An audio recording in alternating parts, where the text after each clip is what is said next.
I can't even explain the emotion and the fear that we had in that time. He would punch holes in the walls and the kids would hear, and they came upstairs one morning and he told them, well, I hit the wall so I wouldn't hit Mom. I remember looking at them in the face and saying, I made Dad angry. Like, I'm sorry, that has to be so scary, I'll do better. And I believed that.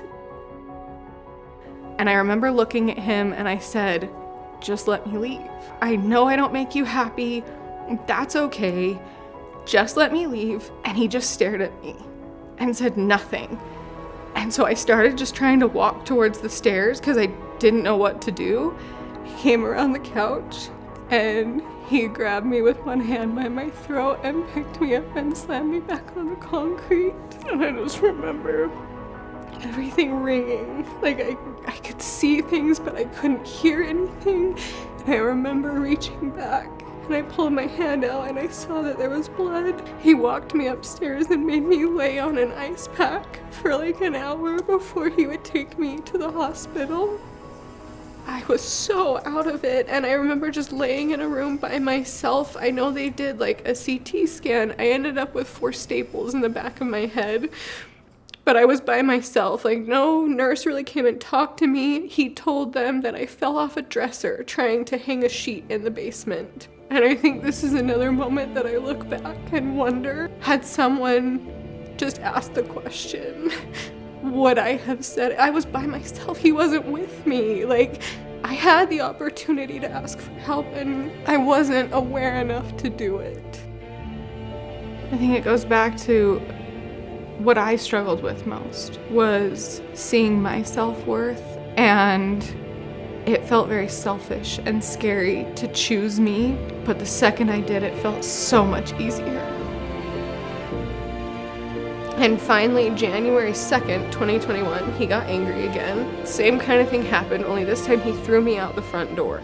And I had a co-worker that I knew lived in Springville, and I reached out to her and I just said, can you come get me?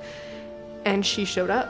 He was taken into custody that night, and luckily my victims advocate with Spanish Fork was incredible. And she got me in contact with the refuge, and they were able to get me and the kids in an apartment within 6 days of his arrest. I still attribute that to the only reason I was successful.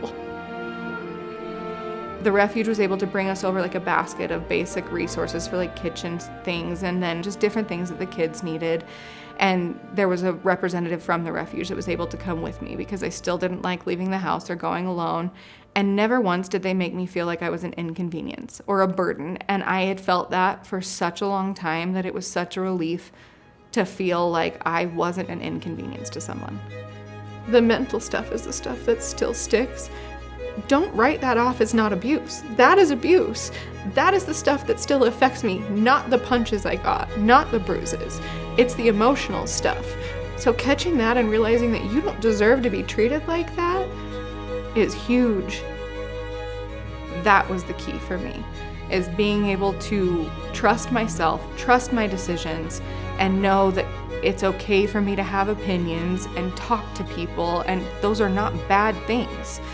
But I had to relearn all of that. And it started with me removing the people that made me question myself. Focus on that one thing, because that one thing will change so much. Understanding that life can be so beautiful and so amazing, and it doesn't have to be something that you dread every day. You shouldn't have to dread going home. You shouldn't have to dread bringing up a conversation with your partner. Love shouldn't hurt. And that is true not only physically, but emotionally. Choose yourself first, because no one is going to choose you like you choose you.